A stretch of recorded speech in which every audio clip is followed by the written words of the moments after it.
وبركاته. الحمد لله رب العالمين والصلاة والسلام على سيد المرسلين وعلى آله وصحبه أجمعين.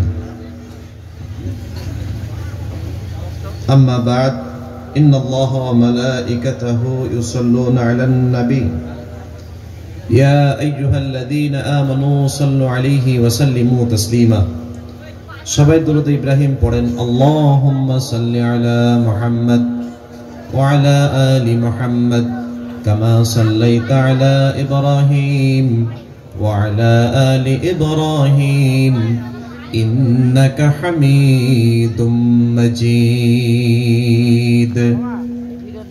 আল্লাহুম্মা বারিক আলা মুহাম্মদ ওয়া আলা আলি মুহাম্মদ كما باركت على إبراهيم وعلى آل إبراهيم إنك حميد مجيد. রায়পুর নূরের কাফেলা যুব সংঘ ও গ্রামবাসীর উদ্যোগে আয়োজিত 15তম ঐতিহাসিক বিশাল তাফসিরুল কোরআন মাহফিল ও ইসলামী সাংস্কৃতিক অনুষ্ঠান। আজকের এই তাফসিরুল কোরআন মাহফিলে বর্তমান অধিবেশনের সম্মানিত সভাপতি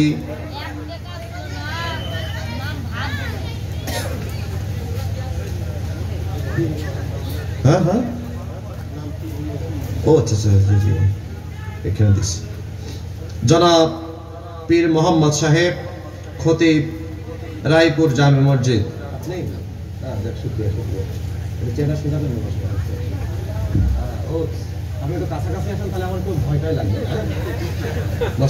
ঠিক আছে।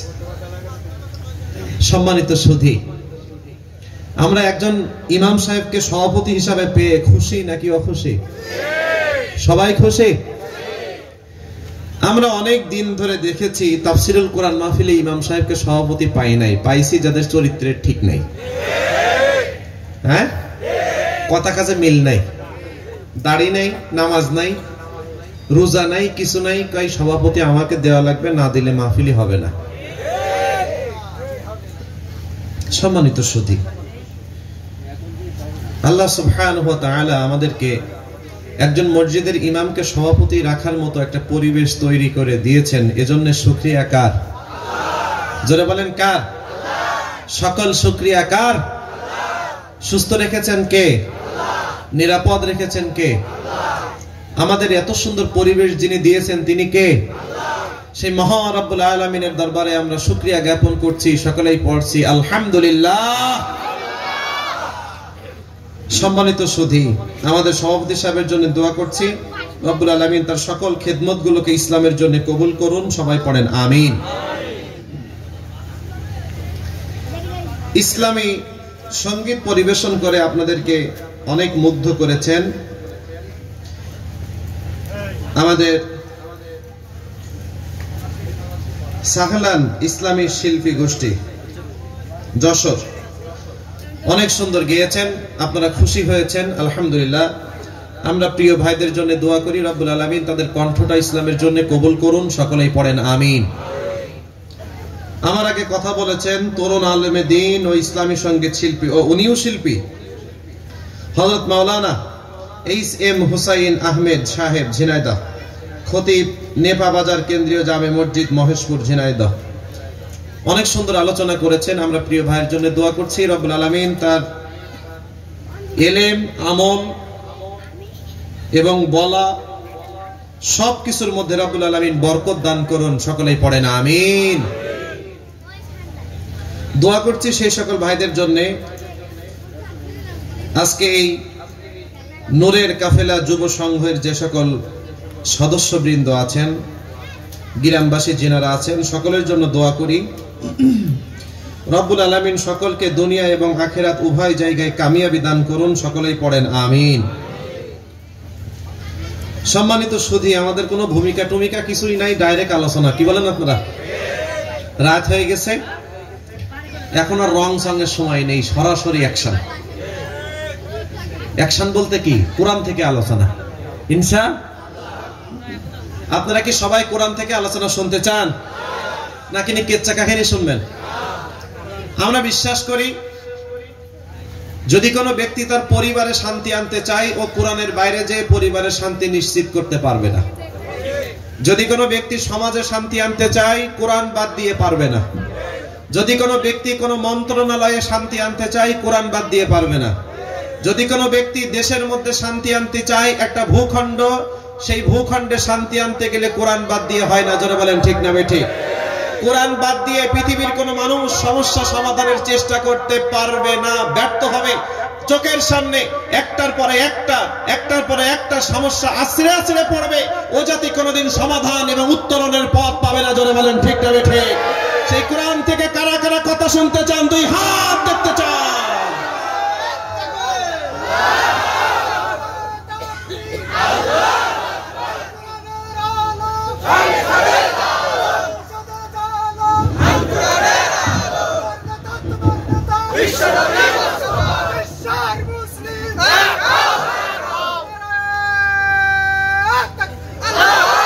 আল্লাহ তুমি আমাদের সকলকে কবুল করে নাও। জোরে পড়েন আমিন। আজকে আমরা আলোচনা করব পবিত্র কোরআন আল কারীমের ৭১ নম্বর সূরা। সূরার নাম সূরাতুন নূহ। সূরার নাম কি? জোরে বলেন। নূহ। সূরা নাম্বার কত? ৭১। আয়াত নাম্বার ৭। জোরে বলেন আয়াত নাম্বার কত?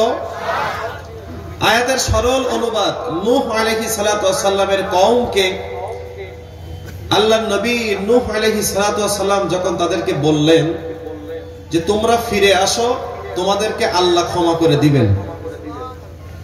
কি করবেন? ক্ষমা করবেন। তখন নূহ আলাইহিস সালাতু ওয়াস সালামের জাতিরা কানের মধ্যে আঙুল ঢুকাই দিলেন। কি করলেন?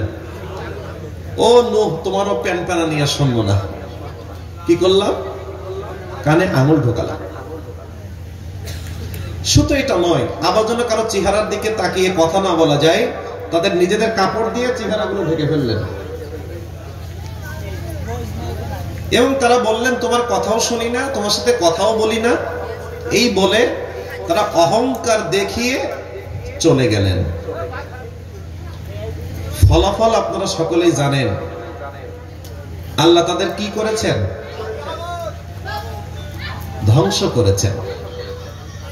আমার কথা শোনা যায় প্রিয় ভাইরা?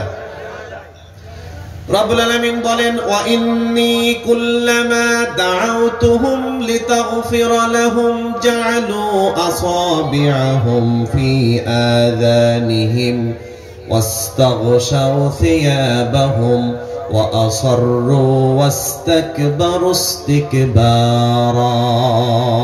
কথাটা কার?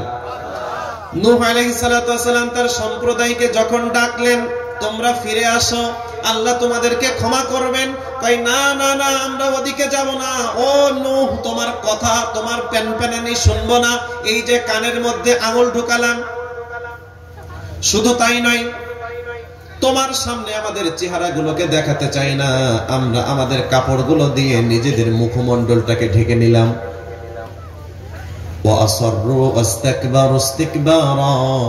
তারা প্রত্যাখ্যান করে অহংকার করে তারা চলে গেল। অহংকার করার কারণে রব্বুল আলামিন তাদের মাঝে মহাপ্লাবন দিয়ে তাদের সব অহংকার গুলোকে জ্বালিয়ে পুড়িয়ে চূর্ণ বিচূর্ণ করে।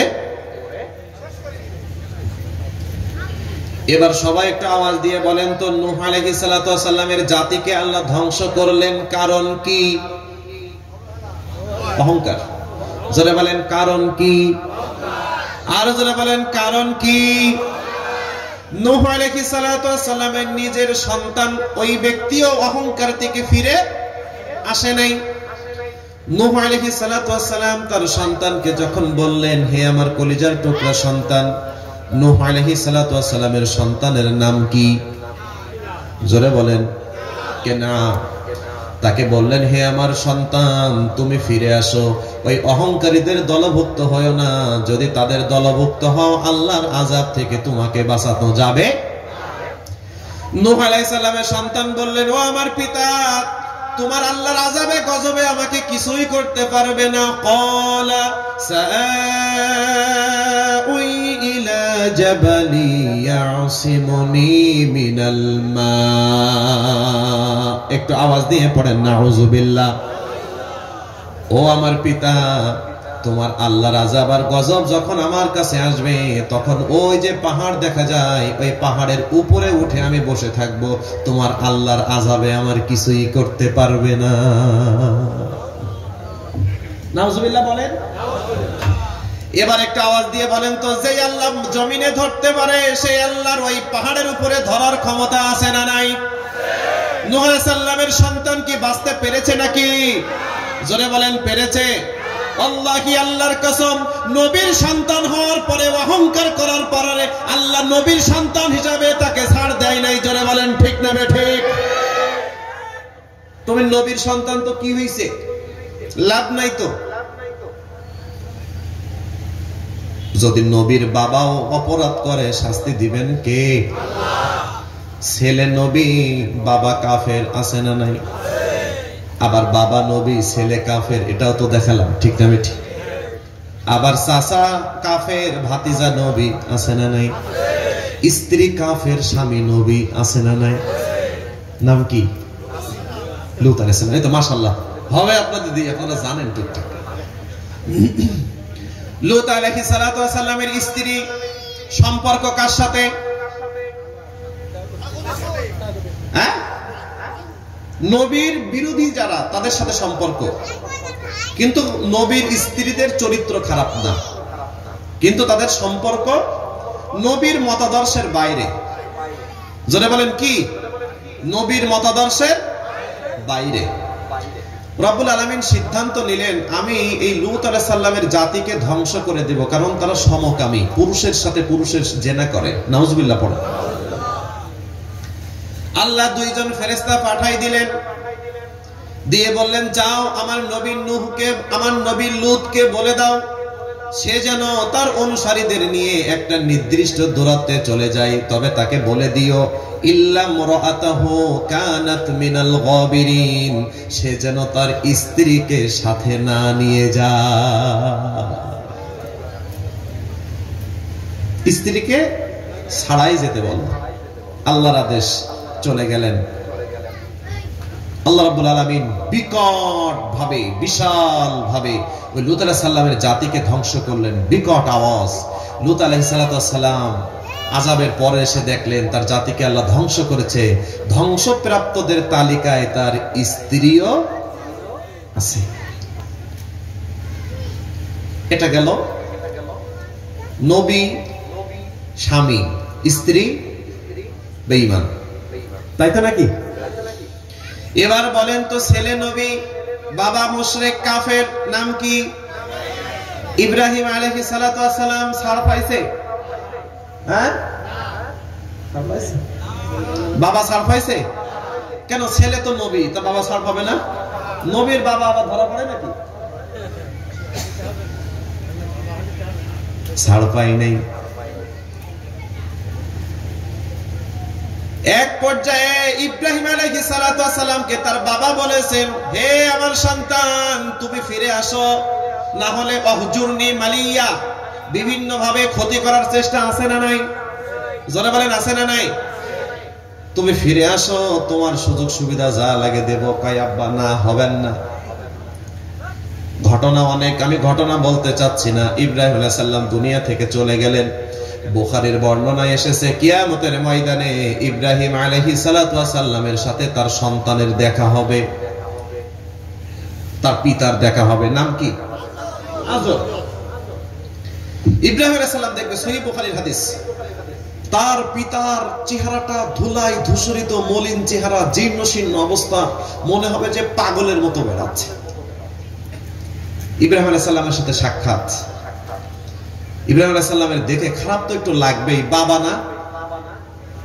কি জোরে বলেন কি?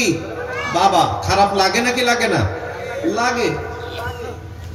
ইব্রাহিম আলাইহিস সালাম তার পিতাকে বলবে, হে আমার পিতা, আমি আপনাকে বলেছিলাম আপনি নমরুদের ওই কুচক্করিতা থেকে চলে আসেন, আল্লাহর দিকে ফিরে আসেন। আপনি তো আমার কথা শোনেননি। আজর সেদিন ইব্রাহিম সালামকে বলবে, হে আমার কলিজার টুকরা সন্তান ইব্রাহিম, আজকে তুমি যা বলবা সব মেনে নেব, একটাও বিরোধিতা করব না। কি করব না? বিরোধিতা করব না। ইব্রাহিম সালাম আল্লাহর কাছে বলবে, আল্লাহ, তুমি না আমাকে বলেছিলে তুমি আমার সম্মান রাখবে, ইজ্জত রাখবে, তো বাবার তো এই হাল, সন্তানের ইজ্জত কিভাবে থাকে? ডিসি সাহেবের পিতা যদি ভিক্ষা করে বেড়ায় তাহলে তার গালে থাপ্পড় দিয়ে অপমান করা লাগবে না। ডিসি সাহেবের, এমপি সাহেবের, মন্ত্রী সাহেবের আব্বা আম্মা ভিক্ষা করে, এটাই তার জন্য অপমানের। ঠিক না বেঠে?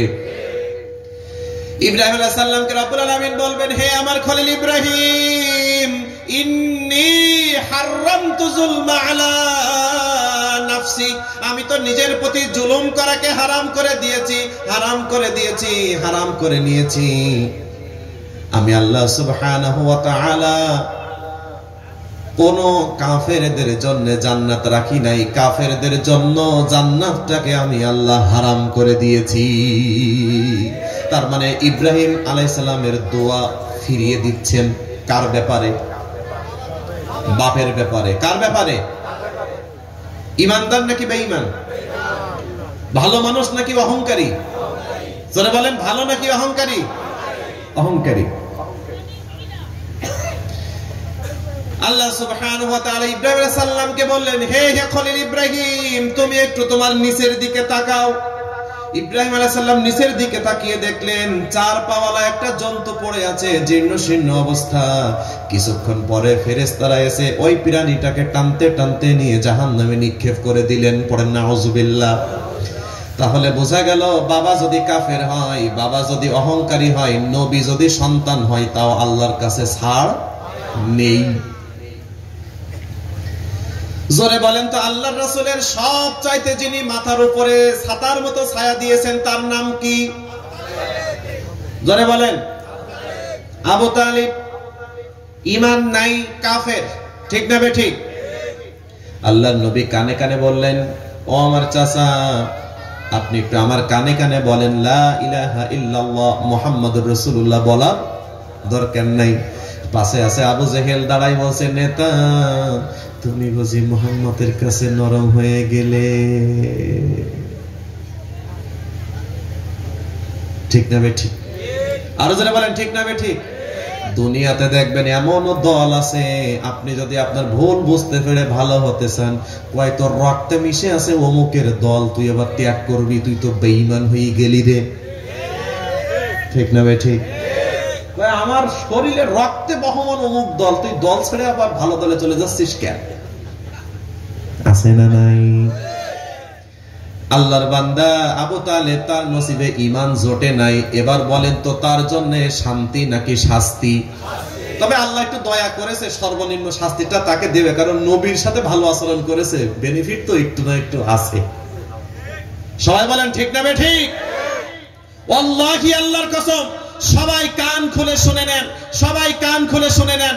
অহংকার করে কাফের অবস্থায় মৃত্যুবরণ করে যদি ভাতিজা নবী হওয়ার পরে চাচা মাপ না পায়, অহংকার করে মারা গেলে যদি সন্তান নবী পিতা মাপ না পায়, যদি কাফের অহংকার করে মারা গেলে স্বামী নবী স্ত্রীর লাভ না হয়, যদি অহংকার করে মারা গেলে বাবা নবী ছেলের লাভ না হয়, আল্লাহি, আল্লাহর কসম, যদি অহংকার করে কেউ মারা যায়, ও যদি আলেমের ঘরের জন্ম লাভ করে, আল্লাহ তাকেও শাস্তি থেকে বাঁচাবে না। জোরে বলেন ঠিক না বেঠে?